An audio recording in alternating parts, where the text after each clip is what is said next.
To start displaying emoji in your app, you need to supply the collection view with data. Previously, you use UI collection view diffable data source along with a snapshot, and you can do that here as well.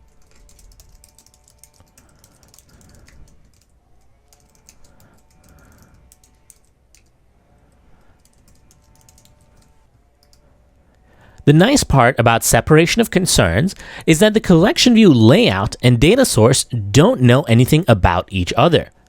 Even though you're not using compositional layouts, there's nothing preventing you from using a diffable data source, which is something good to keep in mind. You don't have to go all in on both, and you can introduce a new API incrementally. You're not going to do this though, because you do want to go all in on the old school way. Let's get rid of the line you just added. With diffable data sources, you have an object whose dedicated purpose is to be a data source for the collection view. Prior to this new API, the way it worked was that any object could act as a collection view's data source. A data source object represents the app's data model and supplies the collection view with data as it needed. Like a diffable data source, the data source object also handles the creation and configuration of cells and any other supplementary views that are used by the collection view to display data.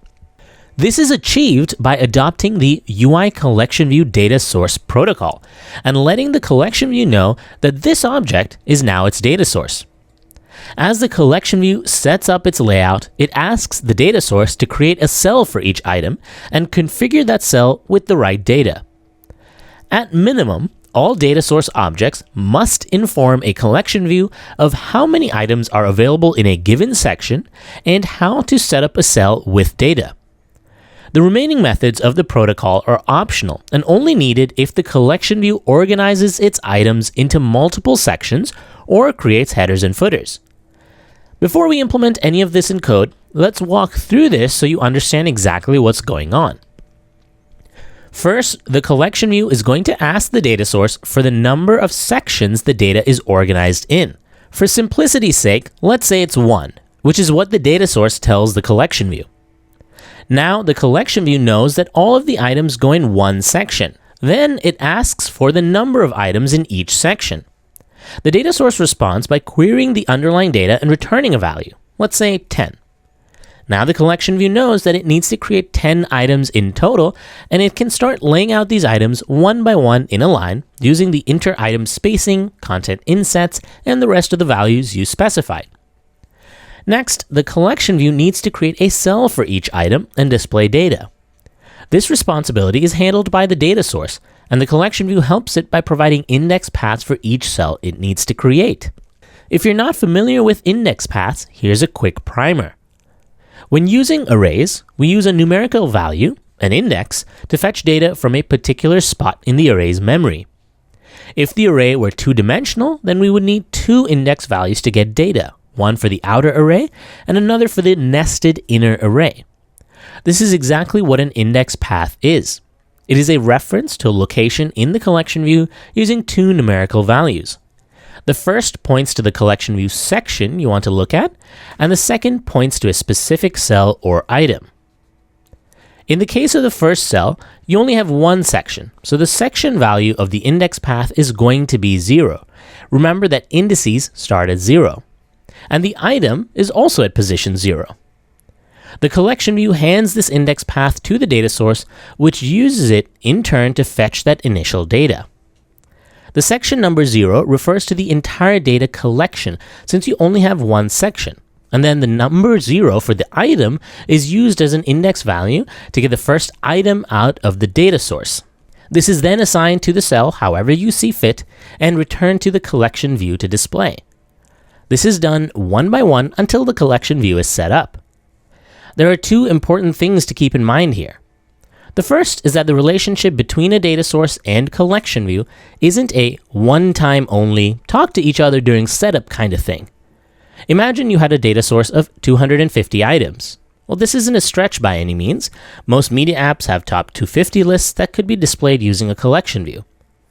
If the collection view were to ask the data source to set up every single item with visual data up front, that would take forever and would make the UI freeze up, which is a terrible user experience. Thankfully, this is not how it actually works. If you remember, when you worked with diffable data sources, or if you've worked with table views, the method you use to create a cell is called DQ reusable cell with reuse identifier 4. When a collection view is setting it up, it only asks the data source to configure a certain number of cells initially.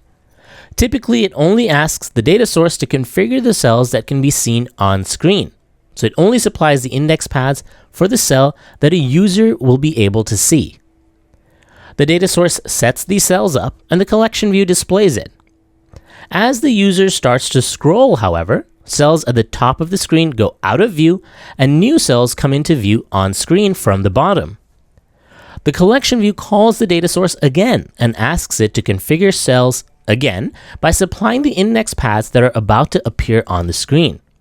Now, even cooler, since the collection view is aware that the cell that was at the top is no longer being displayed, it can reuse that cell without having to incur the expense of creating another one. This is particularly important if your cell has a lot of custom UI and drawing code. In this way, the data source and the cell continuously talk to one another to configure cells as needed. Now, the second thing to be mindful of is the difference here between the old and new school way of doing things. If you pull up your diffable data source code from the last part, you can see that the diffable data source lives in sort of a hybrid world.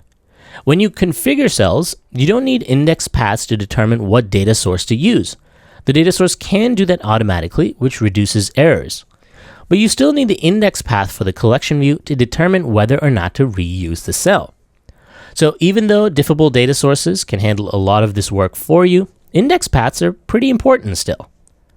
In the next video, let's implement the data source methods so that you can display data.